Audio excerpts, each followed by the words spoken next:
the money we got, set them free at the break of dawn, till one by one they were gone.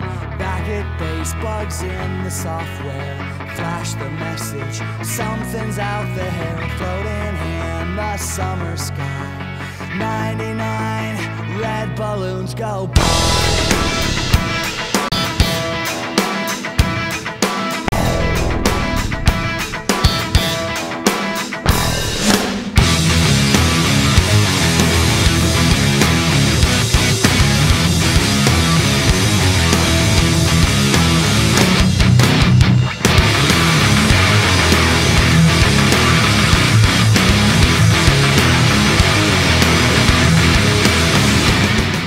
Hello, my name is Kent Weiss.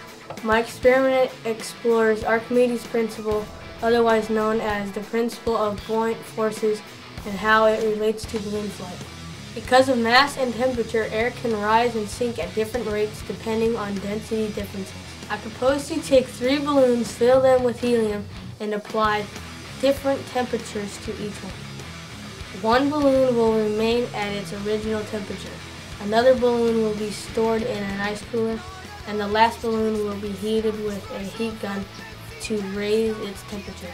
I will then release all 3 balloons at the same time to see which becomes the most buoyant. I hypothesize that the heated balloon will rise faster than the other balloons because through my research I have learned that hot air is less dense than cold air. Let's go conduct the experiment.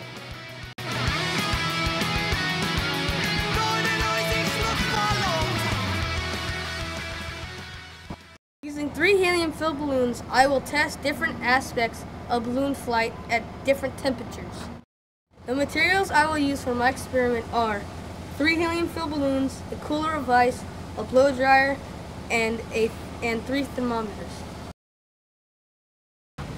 One of the balloons will remain at its original temperature, which is 78.1 degrees.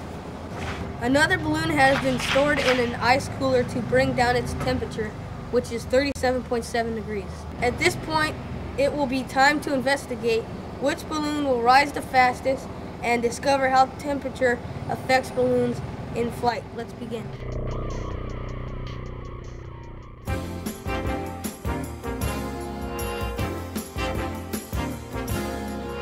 Would you like to ride in my beautiful balloon? Would you like to ride in my beautiful balloon? We could float among the stars together, you and I. For we can fly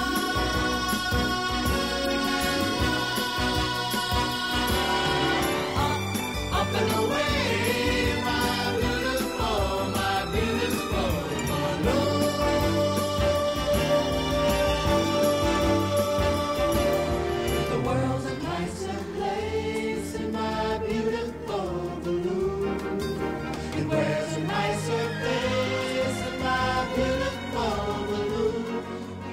The method I used involved cooling and heating helium-filled balloons. My hypothesis stated that the hotter balloon will rise the fastest. After conducting my experiment 3 times, I was surprised to discover that the coldest balloon from the ice chest were the balloons that rose faster every time. Therefore, I determined that my hypothesis was not supported, further investigation needed, and that concludes my experiment.